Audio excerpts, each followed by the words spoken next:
नमस्कार, मैं प्रिया। आज है 10 अक्टूबर। चलिए जानते हैं बिहार की 25 बड़ी खबरों को।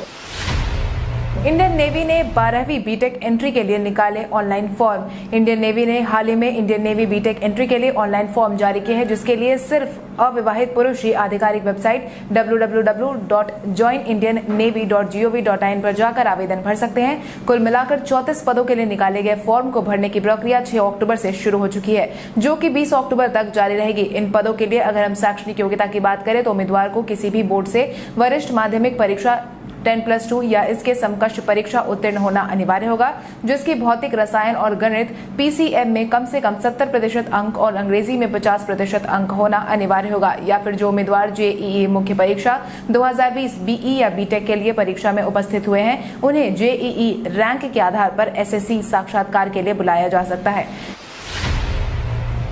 इस बार दुर्गा पूजा में नहीं होगा रावण दहन। इस बार दुर्गा पूजा का आयोजन नहीं करवाया जाएगा। वहीं दुर्गा पूजा के दौरान रावण दहन का आयोजन भी इस बार नहीं होगा, जिसको लेकर गृह विभाग ने सभी प्रमंडलीय आयुक्त, रेंज DIG, सभी जिलों के DM समेत सभी अधिकारियों को आधिकारिक तौर पर निर्देश जारी कर दिया है, जिसके परिणाम स्वरूप न सार्वजनिक स्थान पर पूजा का आयोजन करवाया जाएगा, न ही किसी पंडाल को लगाने की अनुमति दी जाएगी। हालांकि रामलीला का आयोजन नहीं होने से और पंडाल नहीं लगने से टेंट कारोबारियों को काफी ज्यादा नुकसान का सामना करना पड़ेगा। हालांकि सरकार के इस फैसले के बाद आम नागरिकों में भी काफी मायूसी देखने को मिली है। बिहार में 6ठी तक के छात्र अगले साल ही करेंगे अब स्कूल का दर्शन। कोविड-19 का शैक्षणिक सत्र पर काफी ज्यादा प्रभाव देखने को मिला था। कोरोना के माहौल में मार्च से ही सभी शैक्षणिक संस्थान बंद है। 9वीं से 12वीं तक के छात्रों को फिर भी छूट दे दी गई है, मगर छोटे कक्षा के छात्रों को अभी भी ऑनलाइन माध्यम से पढ़ाया जा रहा है। वहीं अब बिहार के ज्यादातर निजी विद्यालय ने 6ठी तक के छात्रों को नए साल में ही बुलाने का निर्णय लिया है। 6ठी कक्षा तक के छात्र अब अपनी वार्षिक परीक्षा 2021 के समय में ही स्कूल जाएंगे। स्कूल द्वारा उनकी आंतरिक बैठक में यह फैसला लिया गया है। कोरोना के कारण छोटे क्लास को फिलहाल बंद ही रखा जाएगा। पटना के हरमिंदर तख्त श्री पटना साहिब में आपको देखने को मिलेगा बहुत कुछ खास। हरमिंदर तख्त श्री पटना साहिब, जिसे पटना साहिब गुरुद्वारा के नाम से भी जाना जाता है, सिख समुदाय के लिए सबसे पवित्र तीर्थ स्थलों में से एक है। पवित्र गंगा के तट पर स्थित पटना बिहार के इस गुरुद्वारे का निर्माण सिखों के 10वें गुरु श्री गोविंद सिंह द्वारा किया गया था। गुरुद्वारा को पूर्वी भारत में सिख धर्म का केंद्र माना जाता है। पटना साहिब गुरुद्वारा सिख धर्म के सभी कुल तख्तों का दूसरा स्वीकार और स्वीकृत तख्त है, जिसका अर्थ है अधिकार की सीट। लंगर या मुफ्त भोजन सेवा यहाँ सभी आगंतुकों को दी जाती है और आगंतुकों का स्वागत लंगर सेवाओं में भी किया जाता है, क्योंकि यह भगवान को प्रसाद माना जाता है। प्रकाश पर्व या गुरु गोविंद सिंह जी की जयंती हर साल दिसंबर में मनाई जाती है, जो इस जगह के प्रमुख आकर्षक में से एक है। 12 अक्टूबर को बिहार में फिर से बन रहे हैं बारिश के आसार। मौसम का मिजाज बिहार में एक बार फिर से बदलने वाला है। मौसम विभाग की तरफ से जारी किए गए पूर्वानुमान के अनुसार 15 अक्टूबर तक बिहार में मानसून रहने वाला है। इतना ही नहीं, बिहार के कई जिलों में बारिश की संभावना भी जताई गई है, क्योंकि बंगाल की खाड़ी में कम दबाव का क्षेत्र बनता देखा गया है, मगर ओडिशा तट पर साइक्लोनिक सर्कुलेशन बनता देखा जा रहा है। दक्षिण बिहार में भी एक टर्फ लाइन बनती देखी जा रही है। इसी वजह से पटना समेत दक्षिण बिहार के जिलों में अगले 24 घंटे में हल्की बारिश तो कहीं गरज के साथ छींटे पड़ेंगे। मौसम वैज्ञानिकों की माने तो दक्षिण बिहार में मौसमी हवा चल रही है। वहीं एक सिस्टम अंडमान और निकोबार में भी डेवलप हो रहा है। लालू प्रसाद यादव को जमानत मिलने के बाद राजद आवास में दिखी खुशी। चारा घोटाले मामले में सलाखों के पीछे चल रहे लालू यादव को बीते दिन बड़ी राहत मिली है, जिसके तहत झारखंड हाईकोर्ट की तरफ से चाईबासा ट्रेजरी मामले में जमानत दे दी गई है, जिसके बाद उनके आवास पर खुशियों का माहौल देखने को मिला। वहीं मनोज झा ने अपने बयान में कहा कि सत्यमेव जयते का नारा भी दिया। हालांकि लालू प्रसाद यादव के वकील ने कहा कि लालू प्रसाद यादव को 2 लाख रुपए जमा करवाने होंगे। लालू यादव 30 महीने से सलाखों के पीछे बंद चल रहे हैं। दुमका मामले में सुनवाई के बाद लालू प्रसाद यादव पूरी तरह से बाहर निकल पाएंगे। 9 नवंबर को इसकी सुनवाई पूरी होगी। रामविलास पासवान को आज पूरे सम्मान के साथ दी जाएगी अंतिम विदाई। केंद्रीय मंत्री रामविलास पासवान ने दुनिया को अलविदा कह दिया है। वहीं उनके जाने के बाद श्रद्धांजलि देने वालों की लाइन देखी गई है। वहीं उनके गुजर जाने के बाद पूरे देश में शोक जताने के बाद संसद और राष्ट्रपति भवन का झंडा भी बीते दिन झुका दिया गया था। वहीं उनके गुजर जाने पर राजकीय शोक भी मनाया गया है। इसके साथ ही उनके पार्थिव शरीर को बीते दिन पटना पहुंचा दिया गया था, जिसके बाद आज उन्हें पूरे सम्मान के साथ अंतिम विदाई दी जाएगी। मिली जानकारी के अनुसार आज पटना के दीघा घाट पर उनको विदा किया जाएगा।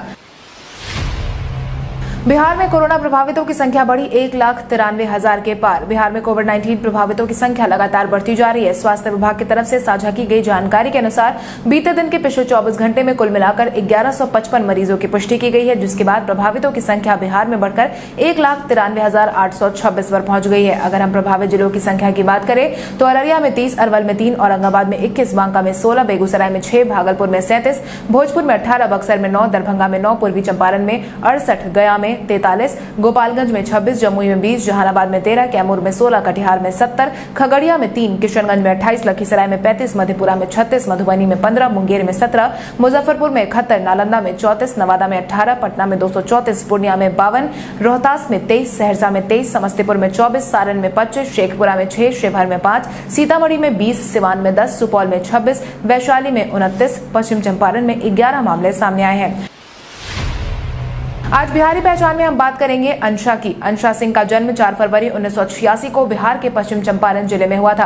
अंशा सिंह एक भारतीय पूर्व फुटबॉलर है जिसने किकस्टार्ट एफसी कर्नाटक के लिए एक रक्षक के रूप में खेला था। वो भारत की महिला राष्ट्रीय टीम की सदस्य रही हैं। 2008 AFC महिला एशियन कप क्वालिफिकेशन के दौरान अंशा ने भारत के लिए सीनियर लेवल पर कैंप लगाया था, जिसमें उन्होंने 20 अक्टूबर 2007 को ईरान के खिलाफ 3-1 की घरेलू जीत शामिल थी। इसके साथ ही वो railway football team kickstart FC Karnataka का भी हिस्सा रह चुकी है।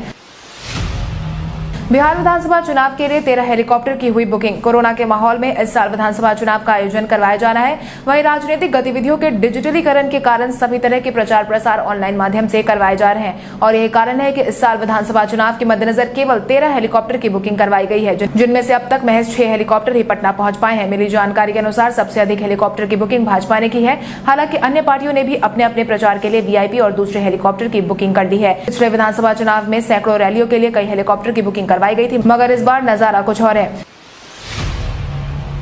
ATM फर्जीवाड़े में राजधानी पटना दूसरे पायदान पर। ATM फर्जीवाड़े का मामला राजधानी पटना में बढ़ता ही जा रहा है। आलम यह है कि मामलों की संख्या ऐसी बढ़ती जा रही है कि राजधानी पटना ATM फर्जीवाड़े के मामले में दूसरे पायदान पर पहुंच गया है। NCRB के आंकड़ों के अनुसार देश के 19 महानगरों में दर्ज होने वाले ATM फर्जीवाड़े मामले में पटना दूसरे स्थान पर है। पटना में साल 2019 में 202 मामले ATM फर्जीवाड़े के दर्ज किए गए थे, जबकि मुंबई में 276 कांड के साथ पहले स्थान पर है। वहीं आपको बता दें, अक्सर फर्जीवाड़े में शामिल लोग मुख्य रूप से ATM में स्कीमर लगाकर ATM कार्ड को स्कैन किया जाता है। बिहार में दूसरे और तीसरे चरण के लिए जदयू ने सिंबल देने की प्रक्रिया की शुरू। बिहार में दूसरे और तीसरे चरण के चुनाव के लिए जदयू ने उम्मीदवारों को सिंबल देना शुरू कर दिया है। पटना के CM आवास पर प्रत्याशियों को सिंबल देने का काम बीते दिन से ही शुरू किया जा चुका है, जिसको लेकर भारी संख्या में कार्यकर्ता मुख्यमंत्री आवास की तरफ रुख करने लगे हैं। जदयू की तरफ से लक्ष्मेश्वर रॉय, अचिनित, ऋषिदेव सिंह, वीना भारती, सूरज प्रकाश रॉय, शगुप्ता अजीम को सिंबल दे दिया गया है। सिर्फ जदयू ही नहीं, दूसरे और तीसरे चरण के लिए सभी पार्टियों ने उम्मीदवारों को सिंबल देना शुरू कर दिया है। चुनावी तैयारियों की देखरेख करने आज पटना पहुंचेंगे JP नड्डा। बिहार के विधानसभा चुनाव की तैयारियां लगातार जारी है। राजनीतिक दलों ने भी चुनाव की तैयारियां शुरू कर दी है। वहीं चुनावी तैयारियों की देखरेख करने के लिए आज भाजपा के राष्ट्रीय अध्यक्ष JP नड्डा बिहार आने वाले हैं, जिसके तहत वो आज रात तक राजधानी पटना पहुंचेंगे। वहीं रविवार को वो गया जाकर वहां की गांधी मैदान में चुनावी सभा का संबोधन करेंगे। भाजपा के राष्ट्रीय अध्यक्ष मगध और शाहाबाद क्षेत्र के पार्टी प्रत्याशियों के लिए वोट मांगेंगे। पार्टी ने हालांकि नड्डा के चुनावी रैलियों में तैयारियों में ताकत झोंक दी है। तेजस्वी यादव ने मुख्यमंत्री नीतीश कुमार से बेरोजगारी के फिर पूछे सवाल। बिहार में विधानसभा चुनाव का आयोजन करवाया जाना है। वहीं चुनाव के आयोजन को लेकर राजनीतिक दलों के बीच बयानबाजियों का सिलसिला भी लगातार बढ़ता जा रहा है। इसी क्रम में नेता प्रतिपक्ष तेजस्वी यादव ने भी नीतीश कुमार को बख्शने के मूड में नजर नहीं आ रहे हैं। बेरोजगारी के मुद्दे पर वो लगातार सरकार को निशाने पर लेने का काम करते आए हैं। एक बार फिर से उन्होंने बीते दिन मुख्यमंत्री नीतीश कुमार से बेरोजगारी के मुद्दे पर सवाल पूछते हुए कहा कि आज बिहार का हर जवान बेरोजगार है और रोजगार पर सवाल कर रहा है, तो नीतीश जी गैर जरूरी मुद्दों से ध्यान भटकाने का असफल प्रयास कर रहे हैं। उन्हें बताना होगा कि बिहार में बेरोजगारी आखिर इतनी ज्यादा क्यों बढ़ी है। बिहार प्रशासनिक सेवा के 9 अधिकारियों की होगी प्रतिनियुक्ति। बिहार प्रशासनिक सेवा ने 9 अधिकारियों को बिहार तकनीकी सेवा आयोग में प्रतिनियुक्त करने का फैसला सुनाया है। इस संबंध में सामान्य प्रशासन ने अपना आदेश भी जारी कर दिया है। आपको बता दें, 14 अक्टूबर से कनीय अभियंताओं के काउंसलिंग का काम पूरा किया जाना है। इसके लिए बिहार प्रशासनिक सेवा के उप सचिव स्तर के अधिकारियों को 14 से 28 अक्टूबर तक तकनीकी सेवा आयोग के कार्यालय में प्रतिनियुक्त किया गया है, जिसमें मुकुल कुमार, राकेश कुमार, सियाराम सिंह, मंजीत कुमार, अजीत कुमार, पूनम देवी और सुरेंद्र कुमार का नाम शामिल है। त्योहारी सीजन में रेलवे ने दी बड़ी सौगात। आगामी त्योहारों को देखते हुए रेलवे ने पूजा स्पेशल ट्रेनों का परिचालन करने का फैसला लिया है। ये ट्रेनें 15 अक्टूबर से 30 नवंबर तक चलाई जाएंगी। इनमें पूर्व मध्य रेलवे क्षेत्र के 13 ट्रेनें और डिवीजन से खुलने वाले 14 ट्रेनों को शामिल किया गया है।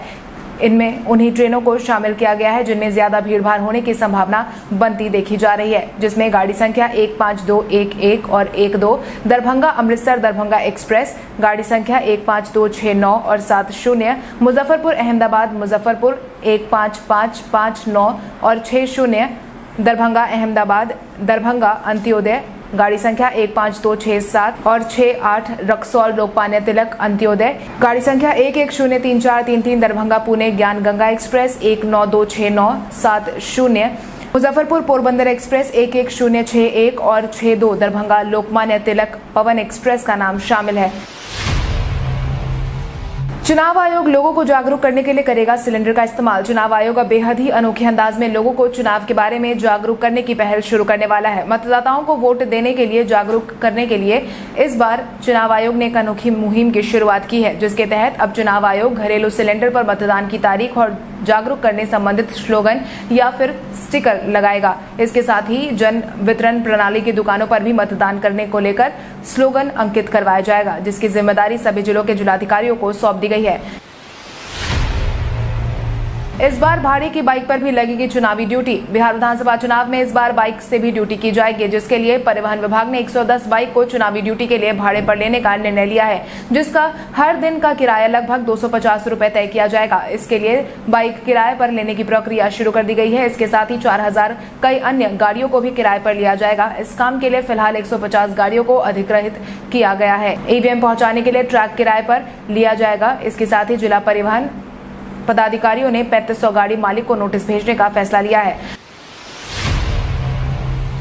बिहार चुनाव के पहले चरण में कुल मिलाकर 1357 प्रत्याशी रेस में। बिहार विधानसभा चुनाव के दूसरे चरण के 94 विधानसभा क्षेत्रों में नामांकन की प्रक्रिया शुक्रवार से शुरू करवा दी गई है। 16 अक्टूबर तक नामांकन पत्र दाखिल करने का काम किया जाएगा। नामांकन पत्रों की जांच 17 अक्टूबर को की जाएगी। इस चरण के लिए 3 नवंबर को मतदान करवाया जाएगा। वहीं पहले चरण के नामांकन की प्रक्रिया भी पूरी हो चुकी है, जिसमें 1357 प्रत्याशी रेस में नजर आने वाले हैं। हालांकि अभी पहले चरण में उतरने वाले उम्मीदवारों के नाम की आधिकारिक घोषणा नहीं की गई है। बिहार विधानसभा चुनाव में एनसीपी उतरेगी शिवसेना के साथ। आगामी बिहार विधानसभा चुनाव में एनसीपी भी शिवसेना के साथ मैदान में उतरने वाली है। मिली जानकारी के अनुसार राष्ट्रवादी कांग्रेस पार्टी ने भी बिहार विधानसभा के चुनावी मैदान में उतरने का फैसला ले लिया है। सुशांत सिंह राजपूत मामले में चौतरफा घिरी शिवसेना अब उन्हीं के गृह जिले में चुनावी मैदान में उतरने वाली है, जिसके तहत पार्टी ने 50 सीटों पर अपने उम्मीदवार उतारने का ऐलान कर दिया है, जिसकी पुष्टि शिवसेना नेता संजय राउत ने की थी। उन्होंने पिछले दिनों जारी किए गए बयान में ही साफ कर दिया था कि उनकी पार्टी बिहार में 50 सीटों पर अपने उम्मीदवारों को उतारने वाली है। बिहार चुनाव पर प्रशांत भूषण के ट्वीट ने मचाया बवाल। आगामी विधानसभा चुनाव का आयोजन 28 अक्टूबर से शुरू होने वाला है। वहीं चुनाव को लेकर बयानबाजियों का दौर भी जारी है। इसी क्रम में अपने ट्वीट के जरिए विवादों में उलझने वाले प्रशांत भूषण ने अब बिहार विधानसभा चुनाव को लेकर ट्वीट जारी किया है। उनके इस ट्वीट के बाद राजनीति शुरू हो गई है। उन्होंने लिखा है कि अगर बिहार और देश को महिला, दलित, अल्पसंख्यक पर अत्याचार से बचाना है, अगर किसानों को अडानी अंबानी से बचाना है, अगर युवाओं को नौकरियां दिलवानी है, अगर न्यायपालिका, इलेक्शन कमीशन, मीडिया को सुधारना है, अगर लोकतंत्र बचाना है, तो इसकी शुरुआत बिहार में भाजपा जदयू की हार से होगी। कुली नंबर 1 की डेट हुई पोस्टपोन। वरुण धवन की फिल्म कुली नंबर 1 पर अब कोरोना का असर दिखने लगा है। बॉलीवुड के गलियारे से आई खबर के अनुसार वरुण धवन की फिल्म कुली नंबर 1 की रिलीज डेट पोस्टपोन कर दी गई है। यह फिल्म पहले 1 मई को रिलीज होने वाली थी। मुंबई मिरर की रिपोर्ट के अनुसार मेकर्स फिल्म को अब 1 मई को रिलीज नहीं करने वाले हैं। फिल्म को अब जून या फिर जुलाई में रिलीज किया जाएगा। यह भी कहा गया है कि अगर कोरोना के चलते हालात बिगड़े और सामान्य नहीं हुए तो फिल्म को आगे भी पोस्टपोन किया जा सकता है। सिर्फ फिल्म ही नहीं बल्कि इस फिल्म के ट्रेलर को भी इससे पहले पोस्टपोन किया जा चुका है। ब्रायन लारा ने ऋषभ पंत की बल्लेबाजी पर दी अपनी प्रतिक्रिया। ऋषभ पंत की बल्लेबाजी काफी समय तक सवालों के घेरे में बनी हुई थी। हालांकि अब उनकी बल्लेबाजी में सकारात्मक बदलाव देखने को मिल रहे हैं, जिसके तहत वेस्ट इंडीज के पूर्व महान बल्लेबाज ब्रायन लारा को लगता है कि विकेटकीपर बल्लेबाज ऋषभ पंत ने बल्लेबाजी में काफी सुधार किया है। उन्होंने ऋषभ पंत की खासकर ऑफ साइड बल्लेबाजी की तारीफ की है, जिसके तहत उन्होंने कहा कि मुझे लगता है कि वो दिल्ली कैपिटल्स के लिए एक प्रमुख खिलाड़ी हैं, जिन्होंने अपने खेल में काफी सुधार किया है। मैं उनके बल्लेबाजी में किए गए सुधारों के बारे में बात कर रहा हूं। अब प्राइवेट व्हाट्सएप चैट को आसानी से रख सकते हैं सेफ। व्हाट्सएप आज के समय में सभी की जरूरत बन गया है। स्कूल से लेकर ऑफिस तक व्हाट्सएप की अहमियत काफी ज्यादा बढ़ गई है। वहीं अक्सर व्हाट्सएप भी अपने यूजर के लिए नए नए फीचर्स को लेकर आता रहा है, जिसने इस ऐप के इस्तेमाल को और भी ज्यादा आसान बना दिया है। वहीं अब आपके चैट सुरक्षित रखने के लिए एंड टू एंड इंस्क्रिप्शन रखा गया है, जिससे आपके मैसेज सुरक्षित रहेंगे, जिसके तहत अब आप अपने ऐप को 2 फैक्टर ऑथेंटिकेशन की मदद से सुरक्षित रख सकते हैं, जिसकी मदद से आपके पास वेरिफिकेशन कोड भेजा जाएगा। दूसरा, आप अपने ऐप को लॉक भी कर सकते हैं। इसके साथ ही आप अपने चैट बैकअप को भी बंद कर सकते हैं। इसको बंद रखने से बग कभी भी आपके मैसेज को हैक नहीं कर पाएगा।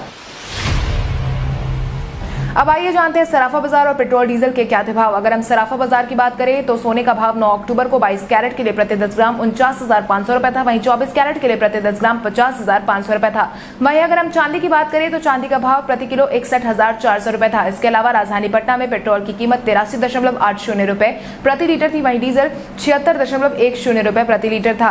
कल हमारे द्वारा पूछे गए सवाल का जवाब आप में से बहुत सारे यूजर ने हमें कमेंट करके दिया था। उसके लिए आपका बहुत बहुत धन्यवाद। आप में से जिन यूजर का कमेंट हमें अच्छा लगा है उनके नाम है नवीन पासवान, शंभू यादव, आशीष कुमार, संदीप कुमार, राकेश झा, उजाला चौधरी, वीरेंद्र यादव, आशीष कुमार, पंकज कुमार, साहिल कुमार, सिकेश कुमार, प्रेम सागर यादव, आशीष कुमार चौहान, सिकेश नंदन, अरविंद कुमार, वरुण कुमार, धर्मेंद्र कुमार, राकेश कुमार, ओम प्रकाश झा। इसके अलावा हमारी टीम को और भी लोगों के जवाब अच्छे लगे, मगर समय के अभाव के कारण हम उनका नाम नहीं ले पाए। लेकिन आप हमारे सवालों का जवाब देते रहे, हम कल आपका नाम लेने की पूरी कोशिश करेंगे। तो चलिए बढ़ते हैं आज के सवाल की। और आज का सवाल कुछ इस प्रकार है। कन्हैया कुमार की तरफ से पूछे गए सवाल के अनुसार बिहार में किस पार्टी के आने से खिलाड़ियों को और खेल जगत को प्रोत्साहित करने का काम किया जाएगा? अपने जवाब हमें कमेंट करके जरूर बताएं। इसके साथ ही आज के लिए बस इतना ही। अगर आप ये वीडियो हमारे YouTube पर देख रहे हैं तो हमारे चैनल को सब्सक्राइब करें और बेल आइकन दबाना ना भूलें। और अगर आप ये वीडियो हमारा Facebook पर देख रहे हैं तो इस वीडियो को लाइक करें और ज्यादा से ज्यादा शेयर करें।